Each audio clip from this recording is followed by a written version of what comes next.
You're listening to an Airwave Media podcast. Get cash for clothes at Plato's Closet in North Charleston and West Ashley. It's so easy. Recycle, earn cash, repeat. We pay cash on the spot for your trendy, gently used clothing, shoes, and accessories. At Plato's Closet, we buy all seasons, all day, every day. It's time to clean out your closet and cash in. Bring in your denim, graphic tees, athletic wear, shoes, handbags, and more. Sell your styles to Plato's Closet for cash. Then, do it again. Plato's Closet, located in West Ashley on Sam Rittenberg Boulevard and North Charleston on Rivers Avenue.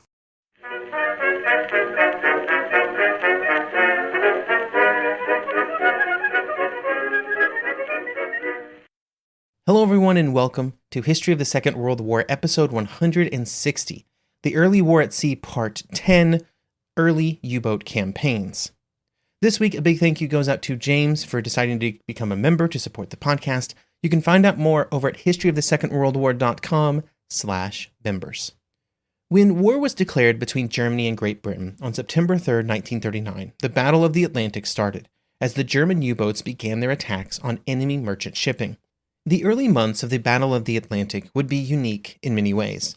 First of all, the U-boats were acting under very stringent rules of engagement that were not what Raeder or Dönitz or the rest of the Kriegsmarine believed was what they needed for victory. These rules would not be changed until later in the month, and they were really driven by political concerns. This resulted in an interesting statistic that during September 1939, about 1/4 of all ships that were sank by U-boats were actually put under the waves by the U-boats' deck guns instead of by torpedoes. During this time, the U-boats were also under orders to attempt to rescue the crew, a risky procedure that forced the U-boat to remain on the surface and in the area of the attack for far longer than they really wanted. But even with these handicaps, the U-boat fleet would very quickly have an impact on the war, an impact that will be discussed this episode, before then also discussing the curious case of the British anti-submarine strike forces, which would be a debacle of the highest order. But in front of any other challenge that was faced by the Kriegsmarine's U-boat fleet was simply the challenge that there were never enough of them. This was at least partially due to the fact that Germany was not allowed to build U-boats until after the Anglo-German Naval Treaty was signed in 1935, which allowed them to build 24,000 tons of U-boats. With this allowance, 12,500 tons would be used to order and assemble 36 U-boats that had been planned and partially built before the agreement was signed. This allowed for a quick burst of construction, which allowed most of these U-boats to enter the fleet in 1936. But after this initial burst, things would greatly slow down, and there would be a major difference in how Dönitz and Raeder believed the remaining 11,500 tons should be spent or should be used. Dönitz was heavily focused on what he believed was the best available submarine design for interdicting British trade in the North Atlantic and Western approaches, which was the Type 7 medium submarine. The Type 7 and its later variants would go on to be the most numerous German submarine of the war years, but in the mid-1930s there was some debate about whether or not it was the best possible option. Others within the German Navy preferred to build several different types of submarines, with smaller versions that were better suited for action in the North Sea, and larger submarines which were capable of longer-range operations at the cost of performance. These larger Type 9s did not have the dive speed or maneuverability of the Type 7s, and Dönitz believed that this would make them very vulnerable in a combat environment. They would also take much longer to build, which would slow the overall growth rate of the German U-boat forces. The support for the Type 9s primarily came from their greater radius of action and their ability to stay on station longer, which was an important factor in German U-boat operations, because the Type 7s would spend a lot of time going from ports in Germany to the Atlantic, and they would have a limited window where they could stay at sea before having to make their way back. This problem would be reduced by the capture of the French ports in 1940, but that is not something that could be planned for or counted on during the mid-1930s when the Germans were forced to make these design decisions. The disagreements around the type, and then some construction challenges, and then the emphasis placed on the Type 9s, resulted in only one German U-boat being commissioned in 1937. Then in 1938, only 9 would be commissioned, and then in the first 8 months of 1939, only 12. Much like the other arms of the Kriegsmarine, there were major plans for expansion of the U-boat forces under Plan Z, but also, like the other areas of the Kriegsmarine, No real work had started on these Plan Z submarines before the start of the war. But of course, you go to the war with the fleet that you have. And so the official movement of the German U-boat forces from a peacetime footing to a wartime footing would begin on August 15th, about 2 months before the war would begin. On that date, an order would be sent out to all senior staff officers and U-boat commanders to report to Donitz's headquarters on the 19th. During this meeting, the first war orders would be given to the 20 ocean-going U-boats that would be prepared for war in late August. It's worth noting that Germany had two different arms of its U-boat fleet. The first were the ocean-going U-boats, the ones that I just mentioned, which were capable of working in the Atlantic Ocean. But then there were also many smaller coastal U-boats that would spend their time in the North Sea, primarily on mine-laying operations. The available ocean-going U-boats would be split into a few different flotillas, with each given a patrol area. The Salzwedel flotilla would be comprised of 6 Type 7s, which would patrol just west of the British Isles. The Wegener flotilla with 6 Type 7Bs, with the primary improvement being a much higher fuel capacity, were assigned a similar patrol zone, but it was shifted further west out into the Atlantic. Finally, the Hundes flotilla would have 5 of the long-range Type 9s, and it would patrol further south around the Iberian Peninsula and the approaches to the Strait of Gibraltar. Importantly, all of these submarines would be acting under the 1930 Submarine Protocol, an international agreement that Germany was a signatory of, which contained the agreements about how ships could be attacked by submarines. Most importantly, they could not be sunk without warning. As mentioned earlier, this was a decision made with the understanding that it would drastically reduce the effectiveness of U-boats and expose them to great danger. But the hope was that by showing this restraint, it would be more likely that a peace could be brokered with France and Britain after the invasion of Poland was complete. On September 3rd, just before 1 p.m. Berlin time, a message was sent to all vessels and shore installations of the Kriegsmarine, quote, hostilities with England effective immediately. Now, you might notice something a bit weird about this message. Hostilities with England effective immediately. That's correct. In the hopes that France might be convinced to exit the war, the U-boats were not allowed to attack any French ships. To further clarify this specific part of the earlier order, a few hours later a message was sent that said, quote, boats are to take no hostile action against French merchant ships for the present, except in self-defense, end quote. This order further restricted the targets available to the U-boats and their ability to have an impact on the war. Almost more importantly, it greatly impacted their ability to attack at night, which was one of their most potent tactics. This is because even though the U-boats could operate underwater, they were generally better able to attack merchant ships if they were on the surface, and the only time that was possible was at night. But it was essentially impossible to identify a merchant ship from, and what their country of origin was in the darkness of the night. Even with all of these restrictions, it would take just a few hours before the first U-boat attack of the war would be launched by the U-30, commanded by Fritz Julius Lemp. Lemp believed that when he spotted a British ship, it was armed with deck guns, which would make it an auxiliary cruiser and a warship, which meant that he could attack it without warning. And so, at around 7:40 p.m., 2 torpedoes were launched and they hit the ship. The problem was that the merchant ship was not an auxiliary cruiser, but instead the SS Athenia, which was carrying around 1,100 passengers, including over 300 Americans. Now, I'm calling out the Americans here, specifically because it was incidents just like this, with ships like the Lusitania, that played such a major role in America entering into the First World War.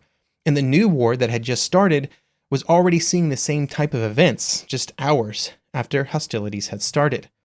Fortunately for everyone aboard the Athenia, the ship would not sink quickly, and in fact it would remain afloat throughout the night, which allowed the vast majority of passengers and crew to evacuate the ship and to be rescued by other merchant ships and 3 British destroyers, which were dispatched to the scene.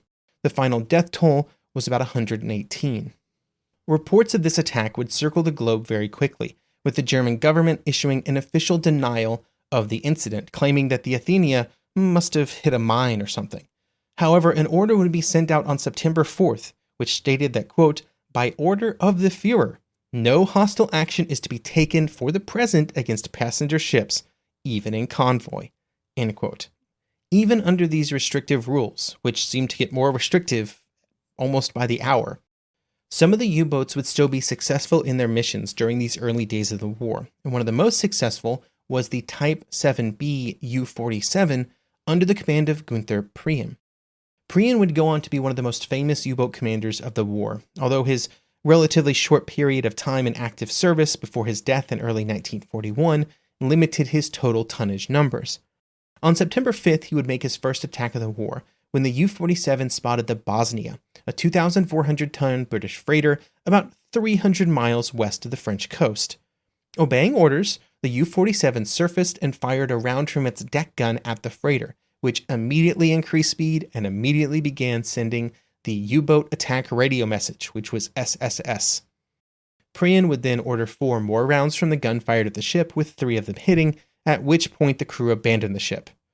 The U-47 would go amongst the crew that was in the water and bring them aboard, before getting one of the freighter's lifeboats ready for them before a Norwegian merchant ship arrived and the Bosnia's crew was loaded onto the Norwegian ship. After everyone was safely out of the way, a single torpedo was used to sink the Bosnia. It would not take long for Prien to find his next victim, when the Rio Claro, a 4,000-ton British freighter, was spotted on September 6th. Again, after firing 1 shell, the SSS signal started, so 3 more deck gun shots were fired at the bridge of the ship, which caused their radio signals to end and for the crew to abandon ship. After the crew were in lifeboats, another torpedo was dispatched to sink the Rio Claro. The next day, another ship was spotted, the much smaller Gartovan, which was sank with fire from the deck guns after the first torpedo that was fired from the U-47 malfunctioned, which would become a theme for the German U-boat commanders in the early weeks and months of the war. While some of the German U-boat commanders were having their fun, I guess, in the Atlantic, another area of operation during the early weeks of the war was the North Sea. While the U-boat actions in the Atlantic would always be the most glamorous areas of U-boat operations, there was also important work being done in the North Sea. When the war started, there were 17 small submarines in the North Sea, which would begin both offensive and defensive operations against enemy shipping.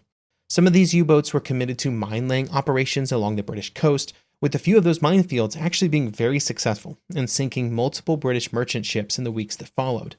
Other U-boats would be able to execute attacks against shipping in the North Sea, but they were frequently thwarted by the failures of the German torpedoes. For example, U-23, commanded by Otto Kretschmer, who would later become the most successful U-boat commander of the entire war, would fire 4 torpedoes at a single ship, all of which would fail to explode. Other submarines were far more successful, though, with a total of 2 ships sank by submarines in the North Sea before September 22nd, when the rules of engagement would be changed for the North Sea, allowing U-boats to more proactively attack neutral shipping. The new rules of engagement would allow for 10 neutral merchant ships to be sank or captured in just 1 week. However, these successes resulted in protests from other neutral nations, especially those bordering the North Sea, Denmark, Norway, Sweden, Finland. This resulted in another change of orders to bring back many of the previous restrictions on September 30th to try and reduce the anger from those neutral nations. Overall, the first month of operations in the North Sea were kind of disappointing, and the overall numbers only approached reasonable when the minefields were included, the effectiveness of those minefields. The one benefit of these early operations, even if it didn't result in a lot of shipping sort of being sank or captured, would be that some of the most successful U-boat commanders of the entire war would get their first combat experience during these early operations in very small U-boats in the North Sea. And they would be able to use that combat experience to great effect in later months and years once they got larger U-boats that were capable of longer range operations. Even though all of these operations were happening in the early days and weeks of the war, Dönitz and the staff officers commanding Germany's U-boat forces had to start thinking about the future. This would result in orders being sent out on September 8th, which would order 10 of the 18 U-boats that were currently in the Atlantic to begin making their way back to Germany. On their way back, they could continue their operations, as they would be traveling through rich target areas, but they needed to come back to Germany to prepare for future operations. This was because when the initial wartime deployments began, essentially every operational U-boat in the Kriegsmarine was committed to those operations, and this left no reserves in Germany to replace them. So if every U-boat remained for its maximum cruise duration in September, there would essentially be no U-boats on patrol for a good portion of October. The only way to fix this was to preemptively draw down the strength on patrol in September so that the U-boats could return to port, they could rearm, resupply, and prepare for operations in October. This was not a great solution, but it was the only one available to solve for the fact that there simply were not enough U-boats available to achieve the goals of the U-boat campaign, and there were very few that would be added to the fleet in the short term. Due to the length of time it took to build a U-boat, it was well known how many U-boats would enter the fleet in late 1939 and early 1940, and the numbers were pretty grim. By March 1940, just 6 new medium-range or long-range U-boats would enter the fleet. That's 6 in about as many months. And in September, 2 ocean-going U-boats were already lost, a worrying trend that meant that already loss rates were above replacement rates. To make matters worse, at least in Donuts' mind, was the continual and constant pull to use the ocean-going U-boats for missions that were outside of those strictly focused on attacks on shipping, with constant calls for U-boats to perform mine-laying operations as far away as Gibraltar, which could only be reached by the large ocean-going U-boats. The mine-laying plans as written would have required the entire U-boat fleet to participate, essentially removing them from the trade routes for a sizable portion of time. This would be a constant battle for Donuts during the early years of the war, before he would replace Raeder and gain full control of the Kriegsmarine. The root cause of this problem was simply numbers, though, and that problem could only be solved over a longer period of time.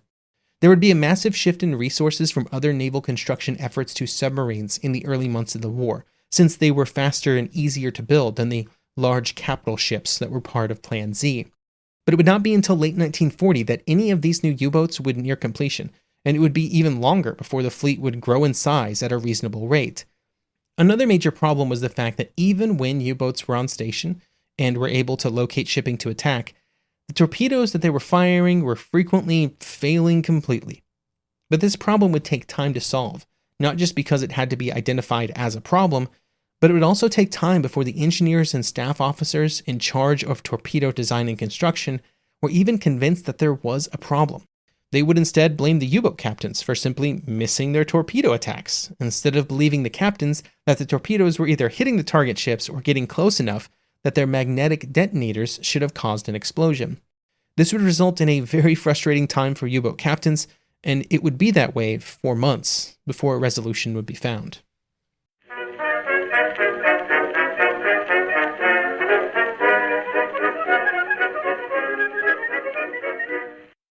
Get cash for clothes at Plato's Closet in North Charleston and West Ashley. It's so easy. Recycle, earn cash, repeat. We pay cash on the spot for your trendy, gently used clothing, shoes, and accessories. At Plato's Closet, we buy all seasons, all day, every day. It's time to clean out your closet and cash in. Bring in your denim, graphic tees, athletic wear, shoes, handbags, and more. Sell your styles to Plato's Closet for cash. Then, do it again. Plato's Closet, located in West Ashley on Sam Rittenberg Boulevard and North Charleston on Rivers Avenue.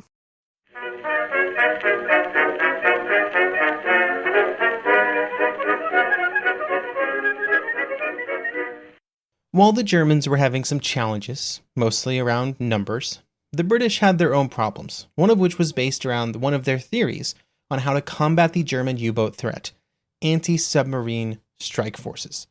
This was an idea that was heavily supported by Churchill and was based around the theory that aircraft carrier-based aircraft and destroyers working together would be able to find and sink any submarine within range. If the U-boat tried to work on the surface, the carrier-based aircraft would spot it and attack, or at the very least force it to submerge where it would be slower. If the U-boat did submerge, then destroyers could move in and find and attack it with ASDEC and depth charges. In theory, you could say that this was a reasonable idea, but there were 2 major problems that would not be solved before the war, or even during the war, once these hunter-killer groups were put into play. The first was that by using a carrier for anti-submarine work, you had to obviously put a carrier in an area with submarines, which was very dangerous. Carriers were big targets, and they were probably only second to battleships on the priority list for U-boat captains. If they found a carrier, they were probably going to do their best to sink it. The second major problem is that while this concept had its supporters, it had never really been tried, even in peacetime. This meant that the carriers and their aircraft and their pilots had very little experience hunting for submarines. Spotting U-boats from the air was at times very difficult, and even when they were spotted, there was no way for the aircraft to maintain any form of contact if they submerged. In theory, this would be the moment when the destroyers would come into play, but it took time for destroyers to arrive on the scene, giving the U-boat captains plenty of time to maneuver away. It also didn't help that there were generally only a handful of destroyers with a carrier, so if some of them were off in one area trying to find and sink a U-boat, there was very little to stop another U-boat from launching an attack on the carrier if they got lucky and found the carrier. Finally, even if the hunter-killer groups did sink some U-boats, the risk and reward was so heavily skewed towards risk that they needed to sink most of the U-boats in existence in late 1939 for the risk of a carrier to be worth it. The British were willfully risking an aircraft carrier, which they only had a handful of at the start of the war, which they would only complete under 10 of during the entire Second World War. And they were combating U-boats, which the Germans would build 1,100 of during the Second World War. To make it worth it, the hunter-killer groups needed to sink, 100 submarines for every carrier lost. And that's just not how it would go. On September 14th, the weaknesses, but also the power of the carrier-based anti-submarine strike forces would be on full display around the carrier Ark Royal. The action that day started well, with the strike force discovering the U-30 submarine and moving in for an attack. The Ark Royal turned into the wind to launch a flight of skuas to assist the destroyers, and in doing so, they became separated from the 3 destroyers that had stayed behind to screen the carrier. What none of the 4 ships knew was that the U-39, a Type 9, which was on its way back to base due to Donitz's recall order, had spotted the Ark Royal and was moving in to attack. At 3:07 p.m., the submarine launched 3 magnetic torpedoes, but they were either misaimed or malfunctioned because none of them hit the Ark Royal. But they were spotted by the Ark Royal, and so the 3 destroyers moved in to attack the U-39. Within minutes, 2 of the destroyers had Aztec contacts with the submarine, and one of them moved in to attack while the other then did the same. In the meantime, the 3rd destroyer was able to arrive and maintain the Aztec contact after the depth charges of the other destroyers had exploded, and then it moved in to launch its own attack. In total, 12 depth charges would explode near the U-boat, and the captain of the U-39, Gerhard Gladys, decided that the only option was to abandon ship. And so the tanks were blown so that the U-boat would surface, and all the crew could evacuate before scuttling charges exploded to send the U-boat below the waves. 43 of the crew were brought on board the British destroyers. Overall, this was a successful example of the theory of strike forces, but it was only possible because of the malfunction of the German torpedoes. If they had actually worked as designed, even one of the 3, then it was very possible that the carrier would have joined the U-boat at the bottom of the ocean, which would have been a very, very poor trade. Speaking of poor trades, that brings us to the HMS Courageous, which was another British aircraft carrier that would also encounter 2 U-boats just 3 days after the Ark Royal on September 17th. The situation for the Courageous was not that much different than what had happened to the Ark Royal. 2 U-boats, the U-53 and the U-29, had been sent towards an expected position of a British convoy, which just so happened to be the same path as Courageous. On September 17th, the Courageous would launch a flight of Swordfish to attack the U-53 after it had been spotted, with the Swordfish launching their ineffective attack on the U-53 shortly thereafter. On the same afternoon, the U-29 spotted the Courageous and tried to move into an attack position, but the British carrier was simply too fast for the U-boat to catch. As long as it was sailing away from the U-boat, the German U-boat could never catch it, until the carrier had to turn into the wind to allow for landing operations to begin. This brought the carrier right into the perfect path for the U-29 to launch an attack, with 3 torpedoes launched at a range of about 2,700 meters, with their range rapidly closing because the 2 ships were approaching one another. 2 of the torpedoes would hit after running for just over 2 minutes. 2 of the escorting destroyers moved in to attack the U-29 and would eventually use all of their depth charges without successfully sinking the U-boat. On the Courageous, There was no warning until the torpedoes exploded under the ship at 7:55 p.m. The two hits severed the electrical main, which cut all power aboard the ship and disabled the radios. As water poured into the ship through the holes created by the torpedoes, the decision taken that day for some of the important watertight doors, called X doors, to remain open allowed water to freely move throughout the ship. The X doors were supposed to remain shut at all times, but orders had been given for some of them to remain open for ventilation purposes. It might not have caused the sinking, but it certainly did not help what was about to happen. The carrier immediately took on a list that would quickly increase, and it was clear that the ship was going down. The problem was that the heavy list made the starboard side lifeboats unable to be launched, while on the port side, several of the boats had been destroyed or were inoperable. This meant that most of the crew just had to swim for it. The carrier would sink just 15 minutes after the torpedo struck, giving the men on board only a very limited amount of time to abandon ship. The accompanying destroyers would do the best that they could, with the Impulsive pulling 350 men out of the water and the Dido over 200, while they were also joined by several nearby merchant steamers. In total, of the 1,260 crew of the Courageous, just 741 men were rescued. That means 519 were killed. Immediately after the news of the Courageous reached the Admiralty, the other carriers that were performing anti-submarine duties were withdrawn, while the entire concept was reevaluated. Meanwhile, the U-29 and its captain Otto Schuhart would be able to claim the sinking of the Courageous along with two British tankers during their single patrol at the beginning of the war, which would be a single patrol tonnage record that would stand for some time, at around 42,000 tons. Overall, the sinking of the Courageous was a huge victory for the U-boats, for the Kriegsmarine, for the German war effort as a whole. And for the Royal Navy, the sinking of the Courageous would be a major blow, but it would not be the only U-boat attack on a Royal Navy capital ship in the opening months of the war. Next episode, we'll discuss the actions of the U-47, which would make its way into Scapa Flow in mid-October 1939.